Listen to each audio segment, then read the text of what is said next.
शिव जी और गरीब ब्राह्मण की कहानी। बहुत समय पहले की बात है।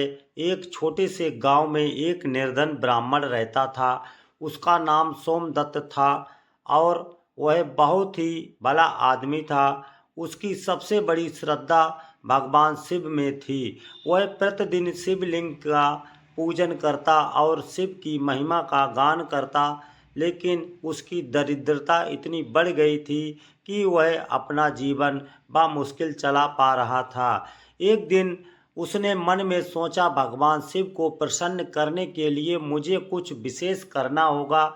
वह अपनी निर्धनता के बावजूद भगवान शिव को प्रसन्न करने के लिए एक विशेष व्रत का संकल्प करता है। उसने तय किया कि वह हर दिन 1 लाख नामों के साथ ओम नमः शिवाय का जाप करेगा। यह उसके लिए बहुत कठिन था, क्योंकि उसके पास समय की कमी और साधन भी नहीं थे। फिर भी उसने पूरी निष्ठा और श्रद्धा के साथ यह कठिन कार्य शुरू किया। सोमदत्त ने अपनी पूरी शक्ति लगा दी, परंतु उसका स्वास्थ्य धीरे धीरे कमज़ोर होने लगा। उसने खाना पीना भी छोड़ दिया और बस जाप में ही रम गया। भगवान शिव ने उसकी तपस्या देखी और वह बहुत प्रभावित हुए। एक दिन भगवान शिव ने स्वप्न में आकर सोमदत्त से कहा, तुम्हारी तपस्या बहुत ही कष्टपूर्ण रही। अब मैं तुमसे खुश होकर तुम्हारी इच्छा पूरी करूंगा।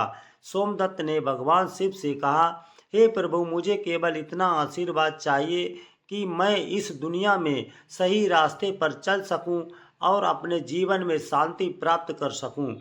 भगवान शिव मुस्कुराए और बोले, तुमने जो तपस्या की है उससे तुम्हारी इच्छा पूरी होगी, तुम्हारी दरिद्रता दूर होगी और तुम जीवन में सुख संपत्ति प्राप्ति करोगे।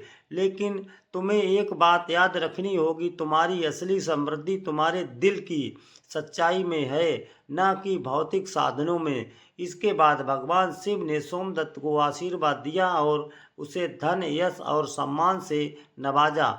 सोमदत्त ने भगवान शिव का आभार व्यक्त किया और अपने जीवन में सच्चे धैर्य, संयम और ईमानदारी से जीने का संकल्प लिया। इस कहानी का संदेश यह था कि भगवान शिव अपनी भक्ति से प्रसन्न होते हैं और सच्चे हृदय से किया गया तप बहुत फलदायी होता है। ईश्वर की कृपा से ही जीवन में असली सुख और शांति मिलती है।